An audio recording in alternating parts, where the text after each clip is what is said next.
Hello दोस्तों, अगर आप हमारे चैनल हॉरिबल संडे से पहली बार जुड़े हैं तो आप हमारे चैनल को सब्सक्राइब कर लीजिए, जिससे आने वाली वीडियो आप तक सबसे पहले पहुंच सके। सुनसान सड़क पर घने अंधेरे को चीरती हुई एक कार अवंतपुर की तरफ बढ़ती जा रही थी। इतना लंबा सफ़र तय करने के बाद कार एक आलीशान घर के सामने रुकी।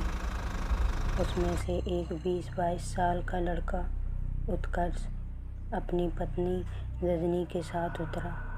उत्कर्ष दिल्ली के ग्रेटर नोएडा में जॉब करता है। उसे कंपनी के काम के सिलसिले से बाहर जाने का ऑर्डर मिला था। उत्कर्ष, मैं भी तुम्हारे साथ चलती हूँ। तुम वहाँ जाके क्या करोगी? लेकिन मैं अकेले कैसे रहूँगी? वैसे भी कंपनी ने तुम्हें रहने के लिए घर तो दिया ही है। ठीक है बाबा, चलो। दोनों ने दरवाजे की डोरबेल बजाई। सामने एक अधेड़ उम्र की औरत खड़ी थी। आप लोग कौन हो बेटा? जी, मैं उत्कर्ष। इस घर के मालिक ने हमें ये घर कुछ दिनों के लिए रहने के लिए दिया है। अच्छा, आओ आओ, भीतर आओ। दोनों ने खाना खाया और अपने कमरे में चले गए। थकान की वजह से जल्द ही दोनों को नींद आ गई। अगली सुबह उत्कर्ष ऑफिस चला गया। रजनी ने काम खत्म किया और घर के बाहर इधर उधर घूमने लगी। रजनी को बड़ा अजीब लगा कि उस घर के आसपास बने सारे घर खाली थे। कुछ घरों में लोग रहते भी थे तो वो शाम होते ही अपने अपने घरों में चले जाते थे। यहाँ तक कि 8 बजे के बाद तो रोड पर कोई भी नहीं दिखाई देता था। 2-3 दिन तो रजनी के अच्छे से बीत गए। फिर एक रात फ़ोन की रिंग बजी।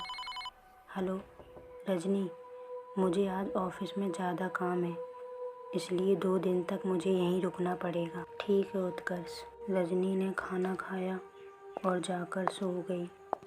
रात के 2 बज रहे थे। अचानक रजनी की नींद खुली। कोई ज़ोर ज़ोर से रो रहा था। रजनी उठकर बाहर आकर दादी माँ चिल्लाते हुए उस अधेड़ उम्र की औरत को बुला रही थी। दादी माँ, कहाँ हो आप? क्या हुआ बेटा?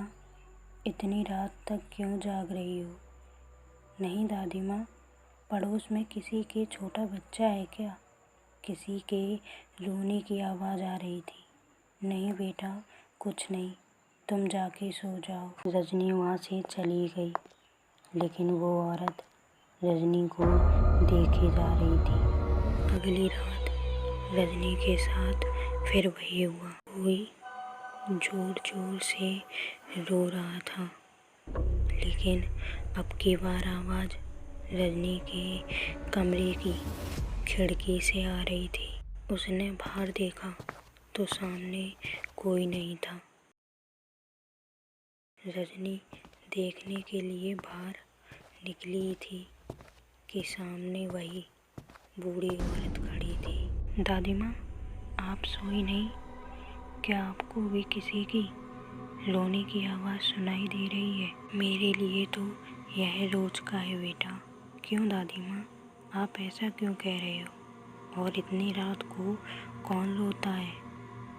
आज से लगभग 2 साल पहले इसी घर के सामने एक कार एक्सीडेंट हुआ था, जिसमें पति पत्नी और एक छोटा बच्चा था। तीनों की मौके पर ही मौत हो गई। आखिर माँ तो माँ होती है, वो आज भी अपने बच्चे को रोते हुए ढूंढती है। उसे जो भी देखता है या वो किसी को देखती है तो उसे अपने साथ ले जाती है। और हाँ रजनी बेटा, उसे देखने की कभी कोशिश मत करना, क्योंकि उसे जितने लोगों ने भी देखा है उनका आज तक पता नहीं कि वो कहाँ गई। ध्यान रखना, उसे भूलकर भी मत देखना। तभी दरवाजे की डोरबेल बजी। इतनी रात को कौन है? रजनी ने डरते डरते दरवाज़ा खोला। सामने उत्कर्ष खड़ा था। आप तो कल आने वाले थे। हाँ, मेरा काम खत्म हो गया तो सोचा घर चलूं। सुबह ही अपने घर के लिए निकल लेंगे। मेरे आने से बेचारी उस औरत को भी लिफ्ट मिल गई। कौन सी औरत बेटा? पता नहीं। यहाँ से थोड़ी ही दूर पर एक औरत रो रही थी। कह रही थी कि मेरा बच्चा कहीं खो गया है। क्या आप मुझे आगे तक छोड़ देंगी? अनर्थ हो गया। फिर रजनी ने उत्कर्ष को सारी बात बताई।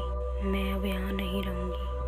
चलो यहाँ से, प्लीज़ उत्कर्ष, चलो यहाँ से। हाँ बेटा, तुम लोग जल्दी निकल जाओ। रजनी ने जल्दी से सामान पैक किया। फिर दोनों कार में बैठ के निकल गए। लेकिन कार की बैक सीट पर